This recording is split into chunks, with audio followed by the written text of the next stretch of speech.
Announcement and fall of commercial and political Babylon. Chapter 18 begins with another angel who comes down from heaven with a message. And after these things, I saw another angel come down from heaven, having great power, and the earth was lightened with his glory. Revelations 18:1. As usual, I'll give my literal I'll get it out, translation of the Greek text throughout this chapter.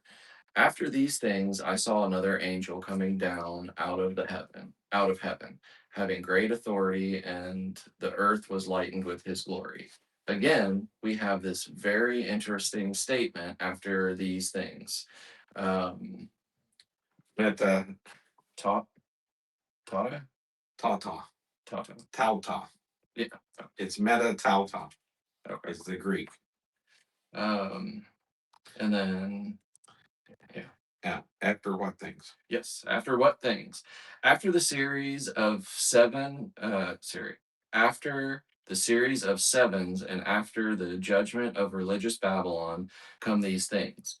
Progress has definitely been made through the seven seals and the seven trumpets, the seven personages, and the seven bowls of wrath. And we are advancing to the end of the great tribulation.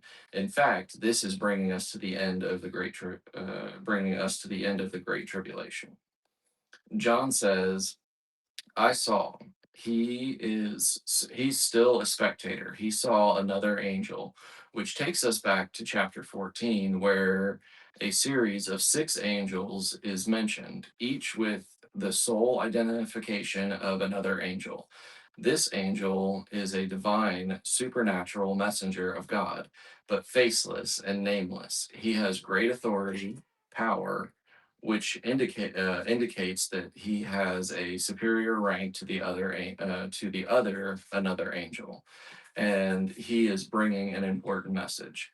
The earth was lightened with his glory seems to further signify the prestige of this angel.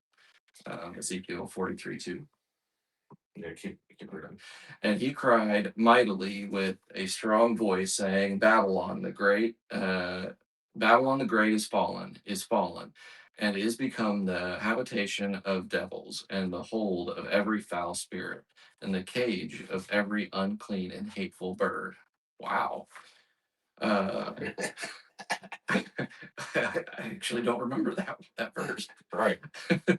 And he shouted with a mighty voice, saying, fell is Babylon the Great, and became a habitation of demons and a prison, hold, cage of every unclean spirit, and a prison or cage of every unclean and hated bird.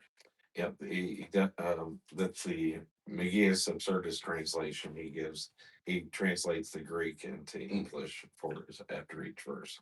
Okay.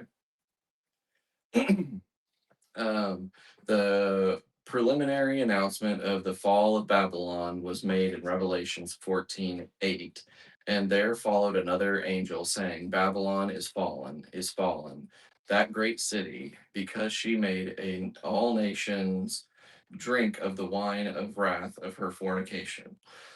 The angel here is greater in authority than the one who made the first announcement. The words fell is Babylon and became. The tense in Greek is prophetic aorist, Aorist. Yeah. which speaks of coming events as if they have already transpired. When God says something is going to happen, you can speak about it as though it had already happened, because it is going to happen. It is just that sure. God's plan and program, it is just as though it had already taken place because he has known the end from the beginning. Babylon, this great commercial center of the world, is going to be destroyed. A habitation of demons and a cage of every unclean spirit, and a cage of every unclean and hated bird.